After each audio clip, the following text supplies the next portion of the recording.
Welcome back to the Cosmic Library. I am your librarian, Jewelz Galaxy. This month is all about the spooky season, and it's coming to an end really quickly. Today is the last day.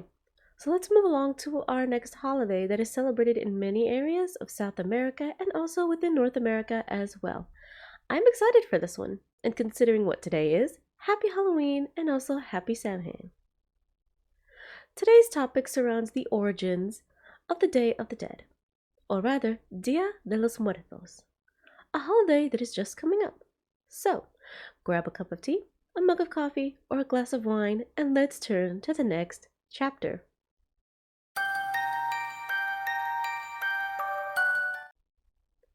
Firstly, what is the Day of the Dead? The Day of the Dead, or in Spanish, El Día de los Muertos, is a Mexican holiday where families celebrate the returning of their loved ones who have passed with food, drinks, and festivals. The holiday happens to be a bit of a mixture between Mesoamerican, European, and Spanish traditions. The holiday is celebrated each year from October 31st to November 2nd. In some areas and in others, it will usually be celebrated only on November 1st and November 2nd. While looking into the origins and history regarding where this holiday came from, I happened to realize that it's difficult to really pinpoint a start. However, the celebrations all came from somewhere, as many of the traditions are similar to other holidays around this time of the year. With that being said, let's go back just about 3,000 years ago, when rituals used to be held to honor the dead during pre-Columbian Mesoamerica. During this time, the Aztecs and other Nahua people were living in what is currently known today as central Mexico. During this time, they had a kind of cyclical view of the universe. They saw death as just an integral, ever-present part of life. Basically, they never saw death as something to really fear but to accept because it's part of life, it's natural. When one would die, they would travel to Clan. I'm pretty sure I just butchered that, and I'm sorry. Someone correct me, please. Also known as the Land of the Dead. This was the underworld within Aztec mythology and belief. Within this underworld, the dead would have to pass through 9 different levels. The place for crossing the water, the place where the hills are found, the obsidian mountain, the place of the obsidian wind, the place where banners are raised, the place where people are pierced with arrows, and the place where people's hearts are devoured, the obsidian palace of the dead, and then finally the place where smoke has no outlet, otherwise known as Mictlan.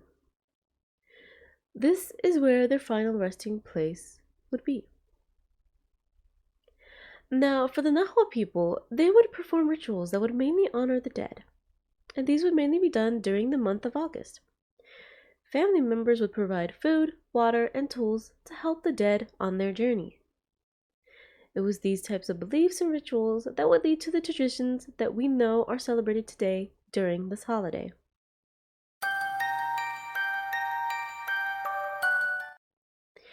Now, the celebrations of the Day of the Dead span over a couple of days. Because of this, it can be compared to the 2 days that are celebrated in Catholic beliefs. As discussed before in my previous video, the surrounding origins of Halloween throughout Europe and pagan celebrations of the dead took place in the fall and would have many kinds of ways to celebrate. They would have bonfires, they would dance, and they would feast.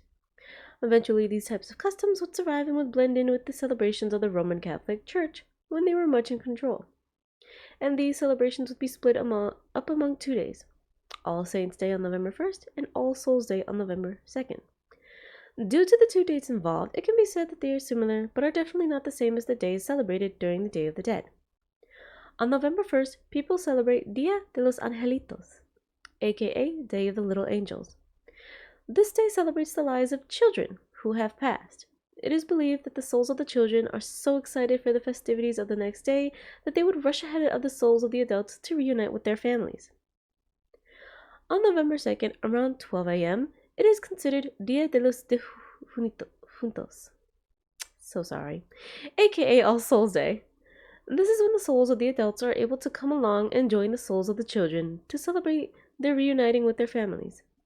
By noon, it is officially Dia de los Muertos, aka Day of the Dead. Now then, let's go ahead and look over the traditions and customs that would be celebrated during these days.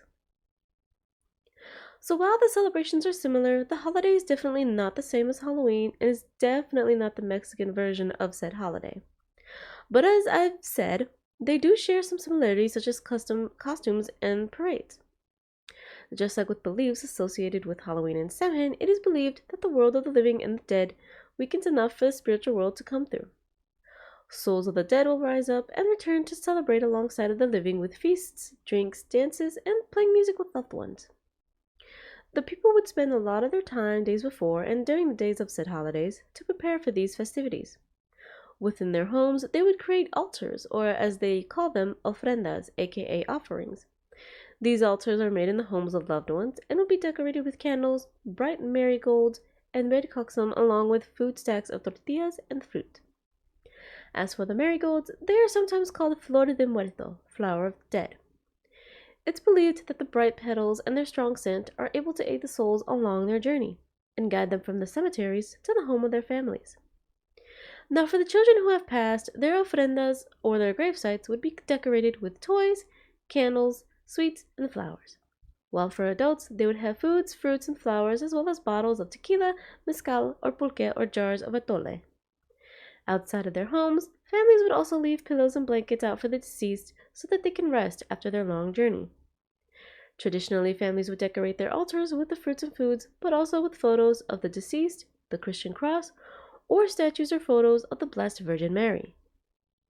In some areas of Mexico, like in the towns of Mixquic, Pátzcuaro, and Janitzio, people will spend all night at the sides of their relatives' graves, while in other places people have picnics at the gravesite, and in some places people would wear shells on their clothing, so when they would dance, the sounds of the shells would wake up the dead, and others would also dress up as the deceased. Now, as far as food goes for this holiday, there are many delicious things that would be prepared, so let's go through some of them. Be sure to have a snack because even I am going to feel hungry after going through this list of foods that they serve.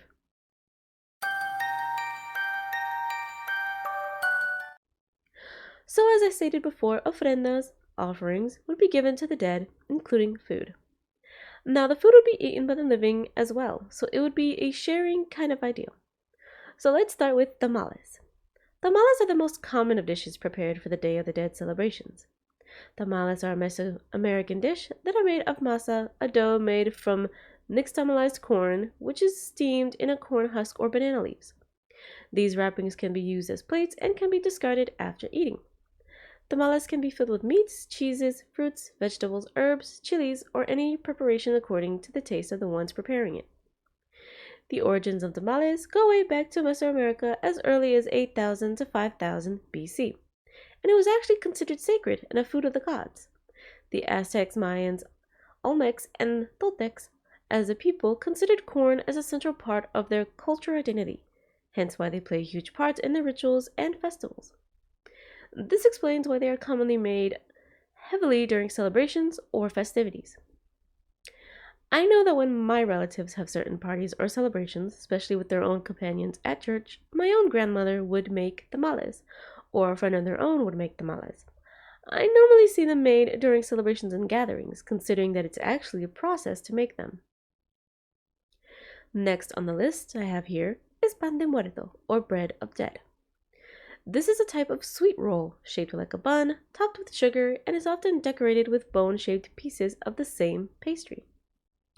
Then we have calaveras, or sugar skulls, that would display colorful-like designs. These are meant to present the vitality and individual personalities of those who have passed. Now, as far as drinks go, the main alcoholic drink was pulque. Pulque is known as atli or agave wine, an alcoholic beverage that is made from the fermented sap of the maguey, or agave, plant. It has the color of milk, a rather slimy consistency, and a sour yeast-like taste. Other drinks that are associated with this holiday include atole and champurrado, warm, thick masa drinks that are mainly non-alcoholic. There's also agua de Jamaica, or water of hibiscus. It's a popular herbal tea that is made of the flowers and leaves of the Jamaican hibiscus plant. The drink itself is usually served cold and is sweet. Now, one more dish on this list is from the Yucatan Peninsula. it's known as mukbang pollo. If I am horrifically pronouncing a lot of these words wrong, I am so sorry. Bear with me, please. My Spanish is not the best. You already made it this far. Anyway, mukbang pollo is traditionally prepared on October 31st or November 1st, and it is usually eaten by the family throughout the following days. It's similar to a baked tamale.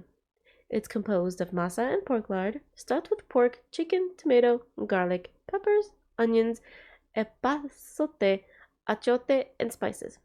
Once it is stuffed, it will then bathe in cool sauce, which is made of meat broth, habanero chili, and corn masa. It is then covered in banana leaves and is steamed in an underground oven over the course of several hours. Once it's cooked, it'll be dug up and opened to eat. Well, I certainly need a snack after that list of foods, but a treat can wait, so let's continue. Now, in present day, the Day of the Dead celebrations have spread out across the country of North America, especially within communities that are filled with Mexicans or Hispanics alike. However, these celebrations aren't all that different from how they would celebrate in their home countries. For example, in Arizona, they do the All Souls Procession, which has been an annual Tucson, Arizona event since 1990. The event is basically like a combination of the Day of the Dead celebrations along with those of pagan practice.